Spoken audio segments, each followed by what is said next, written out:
Hi everyone, it's Colin again, and we are looking at day 2 of our Take 5s, and today we're looking at Matthew chapter 27. There's loads in this chapter to think about. It's a very serious chapter in many ways. It is the death of Jesus, the crucifixion of Jesus. Remember, Judas has betrayed him with a kiss.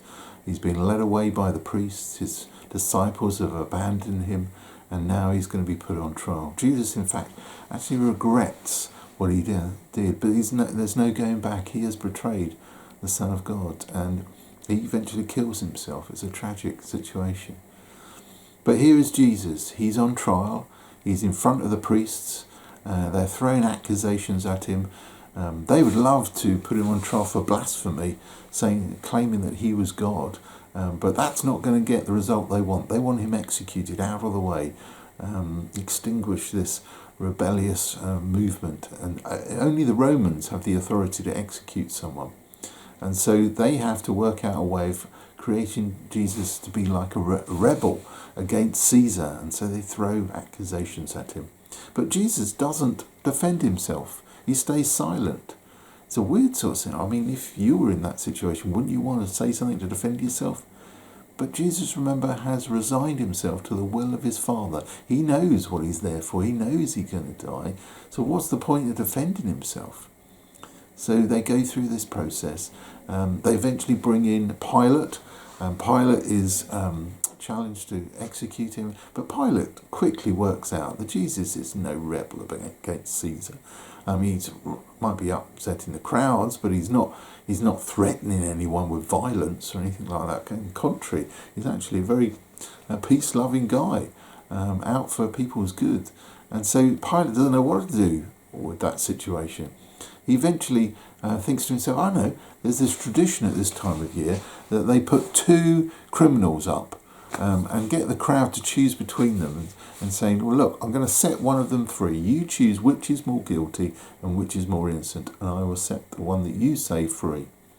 Well, the priests are up for this. They rally the crowd. They guide them towards claiming Barabbas, this other criminal, this murderer. They want him to be set free. And so Pilate has no choice. Jesus is to be executed. But just as a sign of his discontent with the whole situation, he gets a bowl of water and washes his hands and says, look, my hands are clean. I am quite literally washing my hands of Jesus' death. It's on you.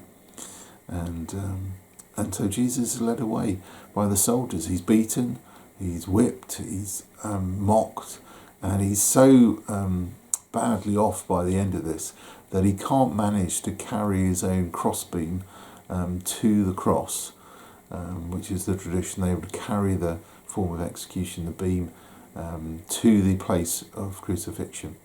But Jesus can't even manage that. So they pull in this guy called Simon, who helps the situation, forcing him to carry it for Jesus.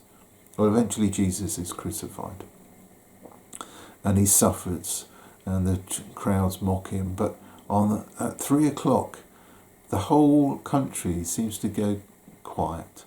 The atmosphere changes. It goes dark, and it's picturesque of the fact that, a picture of the fact that God is laying the sins of the entire world and for the entire history of mankind onto the back of Jesus. He's not only suffering from the physical torment, but he's suffering from the spiritual torment at the same time. No wonder Jesus wanted to avoid it if he could. But he was resigned. He would do the Father's will no matter what, so that we had a chance to come back into a relationship with God the Father.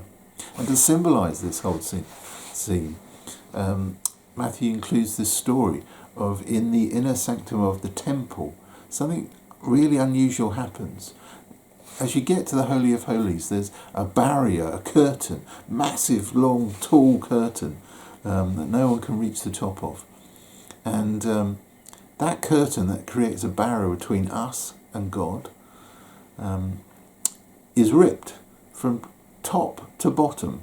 Not bottom to top, but top to bottom. As if God, the Father himself, has ripped that curtain apart to make a new way for us to communicate with him.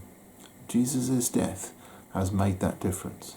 He has taken our sin upon himself, and it allows us to enter into the Holy of Holies, to enter into God's presence and have a relationship with him.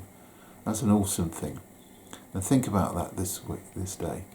Pray about the details of this chapter. Think about what Jesus really did for us. He made it a way possible for us to have a relationship with God. And we thank him eternally for it. God bless. I'll see you tomorrow.